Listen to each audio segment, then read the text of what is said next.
বন্ধুরা, আজকে আবারও চলে এলাম নতুন আরেকটা রেসিপি নিয়ে। আজকে রান্না করব বেগুন আর মাছের একটা মশলার মতো একটা ভাজা। তো তার জন্য আমি নিয়েছি এখানে বেগুন, এখানে ভাজার যেরকম সাইজ করে নিই বেগুন ভাজা করার জন্য সেরকমই ছোট ছোট সাইজ করে বেগুনগুলো কেটে নিয়েছি। তার সাথে নিয়েছি এখানে পেঁয়াজ, এরকম সাইজ করে পেঁয়াজটাকে কেটে নিয়েছি এখানে ধনেপাতা আর নিয়েছি এখানে মাছ। তো মাছটাকে আমি কেটে ধুয়ে বেছে একদম পরিষ্কার করে নিয়েছি। এখন আমি শুধু উনুনটাকে ধরিয়ে দিয়ে আমি মাছগুলোকে ভালো করে ফ্রাই করে নেব। তো তার জন্য সবার আগে আমি এখানে উনুনটাকে ধরিয়ে দিচ্ছি। কড়াটা গরম হতে হতে আমি এখানে হলুদ আর লবণ দিয়ে মাছটাকে ভালো করে মাখিয়ে নেব। তো তার জন্য আমি এখানে নিয়ে নিচ্ছি 1 চামচের মতো লবণ, আর একটু নিয়ে নিলাম, আর দিয়ে দেব এখানে ভর্তি করে 1 চামচের মতো হলদি গুঁড়ো। এবার মাছটাকে আমি ভালো করে মাখিয়ে নেব।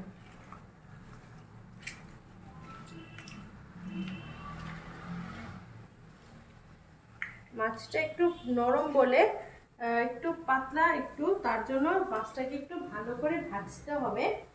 তো মাছটাকে আমি ভালো করে ভাজাবো, তার জন্য আমি এখানে হলুদ আর লবণ ভালো করে মাখিয়ে নিয়েছি। যেহেতু মাছটা একটু পাতলা, তার জন্য মাছটা মানে যখন ভাজবো তখন ভেঙে যেতে পারে। তার জন্য আমি একটু যখন ভাজবো তখন একটু কড়া করে ভেজে নেবো, যাতে মাছটা ভালো করে ভাজা হয়ে যায় আর না ভেঙে যায়। তো আমার এখানে কড়াটা প্রায় মোটামুটি গরম হয়ে গেছে, আর এখানে আমি হলুদ লবণও মাখিয়ে নিয়েছি। এবার আমি কড়াটাতে তেল দিয়ে গরম করে নেব। তো আমার এখানে গরম হয়ে গেছে, তো এবার আমি এতে তেল দিয়ে দেব।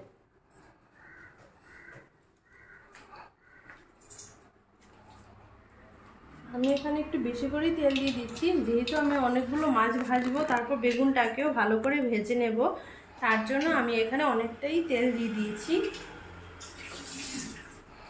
এবার তেলটা গরম হয়ে গেলে আমি মাছটাকে একে একে তেলের মধ্যে ছেড়ে দেব। তো তেলটা একটু গরম হোক, তারপর মাছটাকে ছাড়বো। ততক্ষণে তেলের মধ্যে একটু লবণ দিয়েছি, যাতে মাছটা না ছিটকে পড়ে, তার জন্য।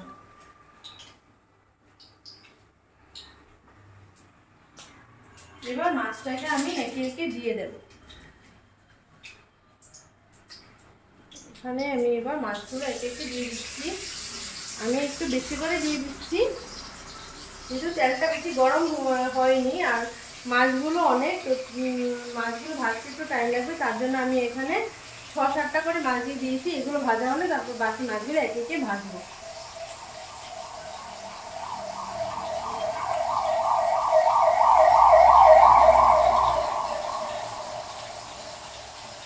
তবে এই মাছগুলো ভাজা খেতে খুব ভালো লাগে। এই মাছগুলো বেশি করে একটু পেঁয়াজ আর একটু লবণ ছিটিয়ে যদি ভালো করে ভাজা যায়, তাহলে গরম ভাতের সাথে খেতে সেই লাগে। তো আমি আজকে ভাজা করব না, আমি আজকে বানাবো ব্রিঞ্জাল ফিশ মশলা। তো আমি তার জন্য মাছটাকে আগে ভাজবো ভালো করে, তারপরে বেগুনটাকেও আমি সেরকমভাবে ভালো করে ভাজবো। তারপর আমি আস্তে আস্তে করে মশলা দিয়ে একটু মশলা দিয়ে তারপর রান্নাটা করব। হ্যাঁ,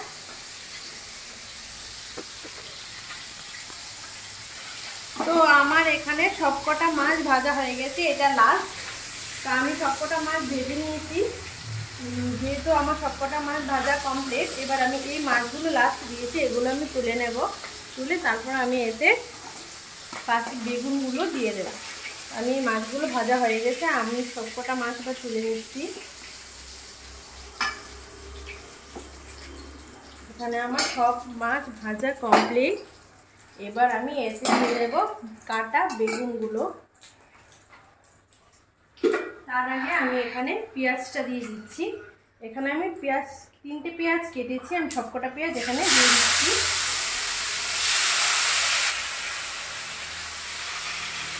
এখানে আমি পেঁয়াজগুলো দিয়ে দিলাম। পেঁয়াজগুলো ভাজা হওয়ার পর আমি এখানে বেগুনগুলো দিয়ে দেব।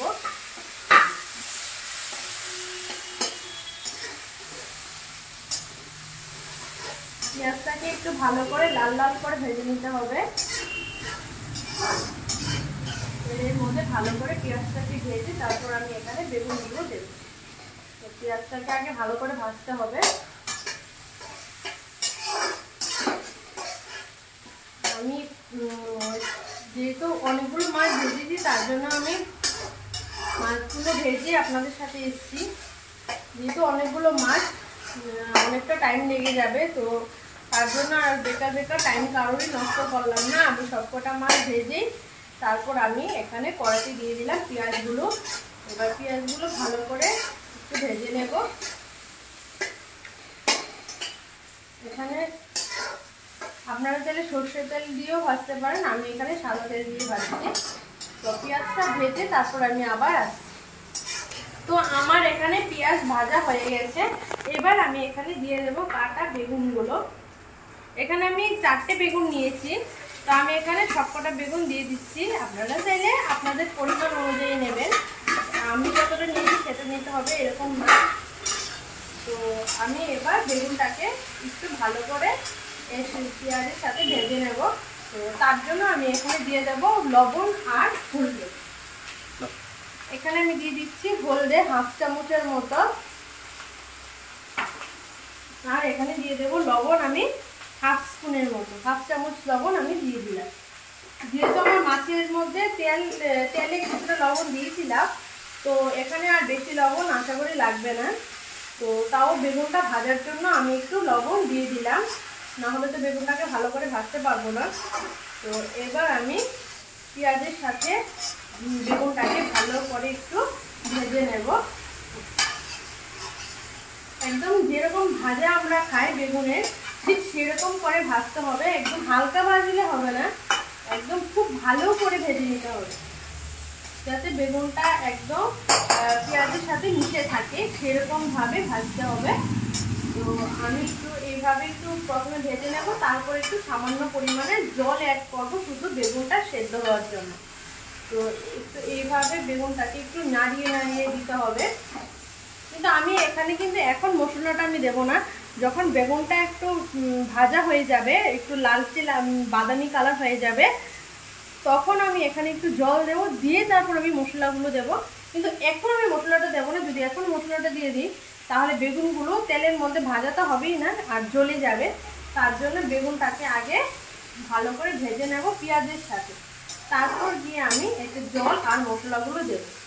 আর আপনারা যদি বাটা মশলা হয় তাহলে জলটা পরিমাণে কম দেবেন, আর যদি গুঁড়ো মশলা হয় তাহলে জলটা একটু বেশি দিতে হবে, না হলে তো বেগুনগুলো জ্বলে যাবে। তো আমি একটু তেলের মধ্যে ভালো করে বেগুনটাকে একটু ভেজে নেব। এই রান্নাটা অবশ্যই একবার করে দেখবেন, অবশ্যই খুব সুন্দর হয়। আমরা বেগুন দিয়ে মাছ দিয়ে আমরা খাই, কিন্তু সেটা যে আমাদের মায়েরা করে সেটা একটু অন্যরকম হয়। কিন্তু এটা আমি আমার স্টাইলে করছি, আজকে আমি কারো স্টাইলে করছি না, আজকে আমি আমার মতো করে বানাচ্ছি। এইভাবে একবার রান্না করে খেয়ে দেখবেন, অনেক ভালো লাগে। আমি আরেকদিনও বানিয়েছিলাম ঘরের মধ্যে, খুব ভালো হয়েছিল রান্নাটা খেতে। আর তার জন্য আজকে ভাবলাম যে আজকে সবাইকে একটু দেখিয়ে দিই যে এইভাবে রান্না করে খেতে কীরকম লাগে। তো তার জন্যই আর কি আপনাদের সামনে আনা। আর আমরা যখন মাছ দিয়ে রান্না করে খাই তখন আমরা বেগুনটাকে একটু লম্বা লম্বা করে কাটি, কিন্তু এখানে কিন্তু আমি একদম ছোট ছোট ভাজার স্টাইলে আমি কেটেছি এইগুলোকে ভাজা করব বলে। তো এইভাবে একটু ভালো করে বেগুনটাকে ভাজতে হবে। আর এখানে অন্য যেরকম আদা রসুন এগুলো একদম যাবে না, এখানে শুধু দুটোই মশলা যাবে, সেটা হয়েছে কি জিরে আর ধনে, অন্য কিছু আর দেবেন না। যদি এখানে আদা রসুনের পেস্ট দেওয়া হয় তাহলে একদম বাজে একটা স্মেল চলে আসবে, যেরকম বানাতে চাইছি সেরকম একদমই হবে না। তো তার জন্য আমি এখানে আদা রসুনের পেস্ট আমি দেবো না, এখানে শুধু আমি পেঁয়াজের মধ্যে বেগুনটাকে ভালো করে ভেজে তারপর একটু জল দিয়ে তারপর আমি মশলাগুলো দেব, শুধু জিরে আর ধনে। তো বেগুনটা আমার প্রায় মোটামুটি ভাজা হয়ে গেছে, আর একটু ভাজা হবে, একটু শক্ত মতো আছে। তো বেগুনটাকে একটু তেলের মধ্যে ভালো করে এরকম করে ভেজে নেব। ভালো করে ভাজলে কি হবে, খেতেও ভালো লাগবে আর ফ্লেভারটাও খুব ভালো আসবে। তো আমি এখন এটাকে ভাজছি ভালো করে। আর একটু পরে আমি জল দেবো, এখন জলটা দেবো না। এরকম ভাবে বেগুনটাকে একটু নেড়ে চেড়ে একটু ধৈর্য সহকারে ভেজে নিতে হবে। অধৈর্য হলে এই রান্নাটা চলবে না। এই রান্নাটা ওই রকম একটু ভালো করে ভেজে নিতে হবে। যেহেতু রান্নাটার নামই হয়েছে গিয়ে ফিশ ব্রিঞ্জাল ফ্রাই, তো এইটাকে ভালো করে ভেজে ভেজে রান্নাটা করতে হবে।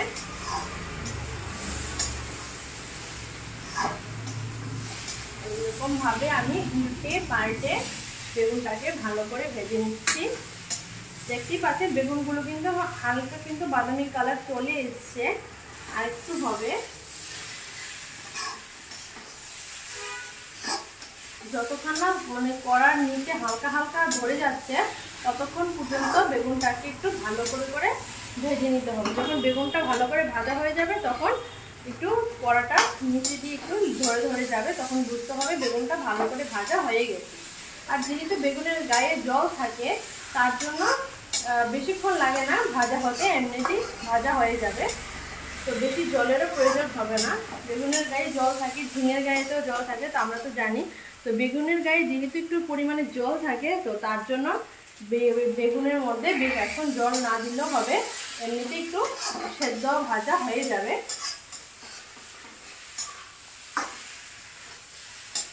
দেখুন বেগুনটা কিন্তু একদম পেঁয়াজের সাথে মিশে যাচ্ছে, আর বেগুনটা একদম অল্প হয়ে গেছে।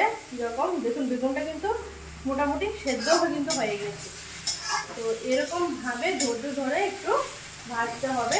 যখন আমি জলটা দেব আস্তে আস্তে কিন্তু জলটা পুরো শুকিয়ে যাবে। এখানে এরকম না যে জল থাকবে, মানে আমরা যেরকম মাছের ঝোল খাই বেগুন দিয়ে ওই রকম হবে না। আজকে রান্নাটা পুরোটাই অন্যরকম হবে। আর ঝোল এখানে একদমই থাকবে না, আমি ঝোল রাখবো না, একদম ফ্রাই মতো হয়ে যাবে। তো আমি এখানে এটাকে ভালো করে এরকম করে ভেজে নিচ্ছি।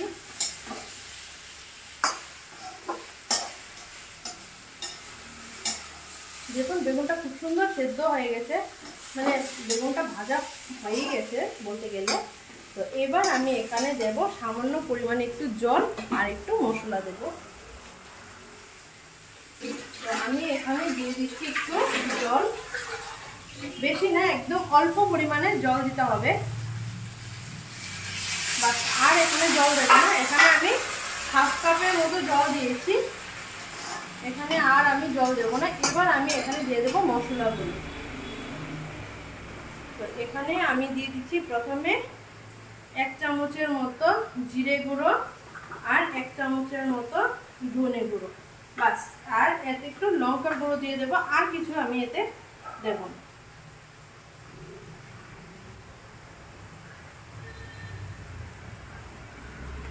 আর এখানে যদি আপনারা চাইলে একটু কাশ্মীরি লঙ্কার গুঁড়ো দিতেই পারেন, আমি তারপরে একটু কাশ্মীরি লঙ্কার গুঁড়ো একটু দিয়ে দিলাম। আর এখানে কিছু দেব না।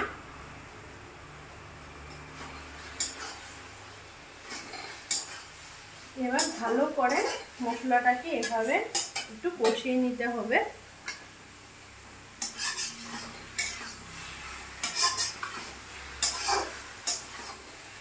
ভালো সুন্দর একটা ফ্লেভার চলে এসছে বেগুন দিয়ে, আর খুব সুন্দর সেদ্ধ হয়ে গেছে।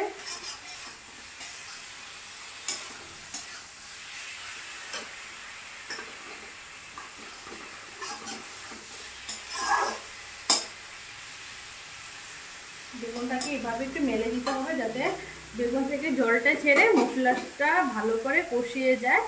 তো এবার মশলাটা কষে গেলে আমি আরেকটু সামান্য পরিমাণে জল দিয়ে মাছগুলো দিয়ে দেবো, যাতে মাছের ভিতরে মশলাটা ঢুকে ভালো করে।